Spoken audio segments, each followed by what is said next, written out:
Les enfants d'Aradelphia, chapitre 1, la cité éternelle. Aradelphia, un nom qui résonnait comme une incantation mystique à travers tout le mégalocosme. Une figure mystifiée, presque irréelle et source de nombreuses légendes. Promesse d'absolu et d'éternité pour la plupart des peuples, ce lieu unique, au pouvoir immense et aux vertus miraculeuses, était le point de transition qui reliait tous les mondes entre eux. Une dimension de passage où se croisaient toutes les réalités et qui permettait de voyager des unes aux autres. Telle une bulle solitaire isolée du reste du mégalocosme, préservée des tumultes de l'impermanence, la cité millénaire rayonnait par son éternelle prospérité. En assurant une connexion régulée entre les différentes régions du mégalocosme, elle maintenait l'harmonie entre les civilisations à travers les âges. Un portail pandimensionnel se trouvait au cœur de ce royaume unificateur des 4 mondes qui surplombait tout l'univers. Ses habitants se nommaient les Astaliens. Chacun était le descendant lointain de l'un des 7 architectes de la cité, 7 membres d'une fratrie qui colonisèrent et terraformèrent ce rocher inerte il y a bien longtemps. Les Astaliens ressemblaient à des êtres humains, aux traits fins et à la peau blanche. Leur longévité était cependant bien plus grande, environ 300 ans.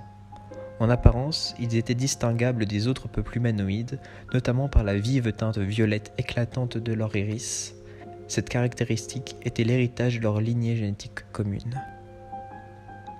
Considérée comme une terre de l'immuable, Aradelphia était la plus ancienne et la plus majestueuse de toutes les cités. En son sein, des centaines de gigantesques tours argentées érigées aspiraient à toucher le firmament, remplissant presque la moitié de l'espace du rocher volant sur lequel la ville s'était construite. Ces géants de pierre et d'acier, qui se dressaient fièrement au cœur de la cité, conféraient à Aradelphia toute sa grandeur et sa majesté. Observée dans sa globalité, la cité avait l'aspect d'un immense Everest artificiel. La concentration de ces édifices titanesques pouvait à première vue donner une sensation de vertige et d'impuissance. Quelques-uns d'entre eux, si fins, si hauts, pouvaient évoquer la forme d'aiguilles qui sortaient du sol pour rejoindre les cieux. D'autres plus imposants avaient la forme de gigantesques fusées, d'autres encore ressemblaient à de longues lames aiguisées. À mesure que l'on se rapprochait du cœur de la cité, la hauteur des bâtiments augmentait jusqu'à atteindre plusieurs dizaines de kilomètres. Leur taille démesurée, presque écrasante, évoquait les murs rocheux au pied des falaises de Veronarup de Miranda, une étendue impossible à distinguer dans son entièreté. Au cœur de ces colossales constructions se trouvait la tour principale, foyer du grand portail dimensionnel. Elle constituait également le siège politique et économique de la cité, dont elle était le point culminant, et dont le sommet était indistinguable pour un observateur à sa base. De nombreux ponts de toute taille reliaient les différents bâtiments et permettaient de fluidifier la circulation piétonne, connectant les tours à altitude variable. Il était possible, en empruntant ces passerelles, de traverser toute la cité sans toucher le sol. En périphérie, la plupart des bâtiments étaient des immeubles d'au plus quelques centaines de mètres de haut qui servaient de lieu d'habitation à la plupart des Astaliens. Ces quartiers résidentiels étaient regroupés selon 32 districts. Au centre de chacun d'entre eux se trouvait une tour bien plus haute, servant d'hôtel de ville et de centre administratif. Culminant à près d'1 kilomètre de hauteur, elle était visible en tout point du district.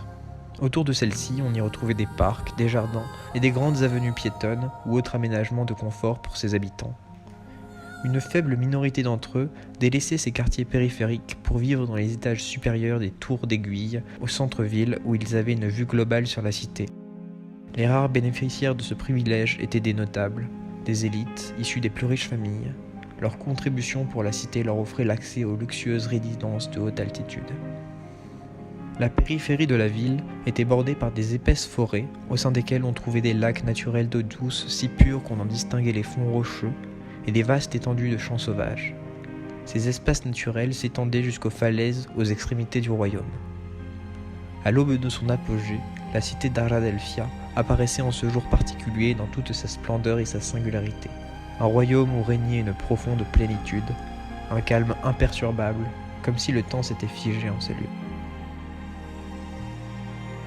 Au-dessus du dôme entourant la cité et la protégeant des tumultes interstellaires, rayonnements irradiants et autres aléas extérieurs, les yeux les plus habiles pouvaient déjà entrevoir les premiers éclats de la pluie d'étoiles filantes annuelle qui remplirait bientôt de lumière le ciel d'Aradelphia.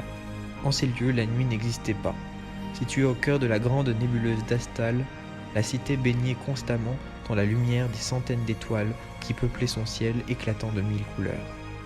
La voûte céleste était-elle un tableau d'art abstrait où des centaines de nuances s'entremêlaient pour produire des teintes nouvelles dans un complexe et harmonieux mélange de pigments arc-en-ciel. Astale était une pouponnière d'étoiles. Ces sphères stellaires en formation parsemaient le ciel d'innombrables lueurs blanches et bleutées. Leurs rayons traversaient le grand dôme et venaient se refléter sur la surface lisse des murs des grands édifices qui dominaient la cité, donnant l'impression de constamment brûler d'un feu d'or blanc à travers l'étendue réfringente d'air chaud emprisonnée par cette bulle atmosphérique. Sur les grandes places aux extrémités de la cité, les Astaliens de tout âge se réunissaient dans l'excitation. Tous se préparaient à la fête des étoiles qui marquait le début d'un nouveau cycle. Des chants religieux résonnaient à travers la cité et se mêlaient les uns aux autres dans une combinaison harmonieuse. Les chœurs célébraient la paix et la prospérité de leur royaume afin d'accueillir la nouvelle année. Au rythme des tambours, des processions solennelles avançaient à travers les larges allées extérieures vers les grandes places de cérémonie aux frontières de la cité. Dans les jardins verdoyants envahis de lianes qui bordaient les immeubles de la périphérie, quelques jeunes enfants jouaient, attendant avec impatience le début du spectacle céleste.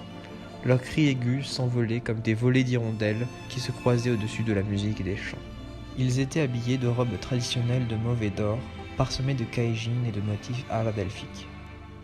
Les jeunes adultes non loin confectionnaient quant à eux les lanternes volantes, modestes offrandes lâchées par centaines de milliers au même moment lors du passage à la nouvelle année. Leurs lueurs flamboyantes disparaissaient dans le ciel comme pour rejoindre les étoiles. Chacune d'entre elles apportait un message pour les dieux, des prières, des remerciements. Le grand rocher d'Aradelphia était comparable à un immense iceberg rocheux flottant dans l'espace.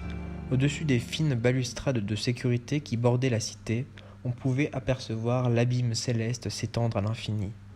Un poste d'observation idéal pour la contemplation des milliers d'astéroïdes qui se fracasseraient incessamment sur la partie externe du dôme dans une intense fulmination de traînées lumineuses.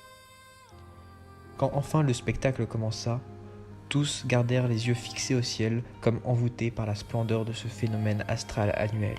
C'est alors que le lâcher des lanternes débuta. Les flammes orangées scintillantes des lanternes s'envolaient dans l'atmosphère comme pour enrichir les blancs éclats des étoiles filantes. Ce paysage, sublimé par le bercement doux et apaisant de la mélodie lointaine des hymnes qui parcouraient toute la ville, évoquait une ambiance onirique, comme séparée de la réalité. À l'écart de la foule, un enfant d'environ 12 ans aux cheveux argentés était assis sur les balustrades de marbre qui bordaient la cité. Tout en balançant ses pieds dans le vide au-dessus du précipice, il scrutait l'étendue du ciel droit devant lui, croyant apercevoir au loin les mouvements de l'une des créatures arabesques qui erraient dans la nébuleuse d'Astale. Leur apparition près de la cité était cependant si rare qu'il était certainement plus raisonnable de penser qu'il ne s'agissait là que de simples effets d'interférence entre les perturbations stellaires et l'atmosphère du dôme.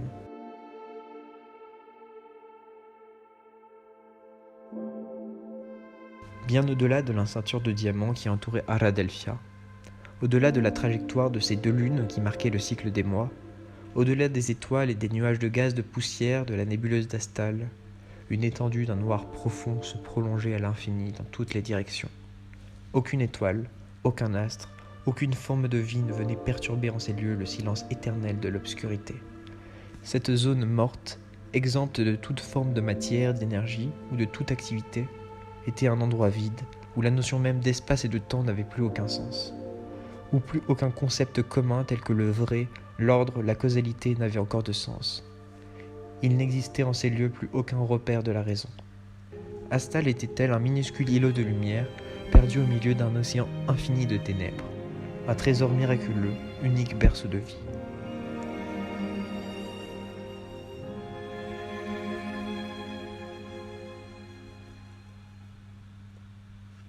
Dans ce néant de l'espace profond venaient se perdre parfois quelques voyageurs égarés, voulant fuir les délices d'Aradelphia, des parias solitaires, déchus ou ayant perdu l'esprit, qui s'exilaient au-delà des nuages de périphérie d'Astale, quelquefois à la recherche d'un hypothétique autre asile, quelquefois simplement pour y mourir.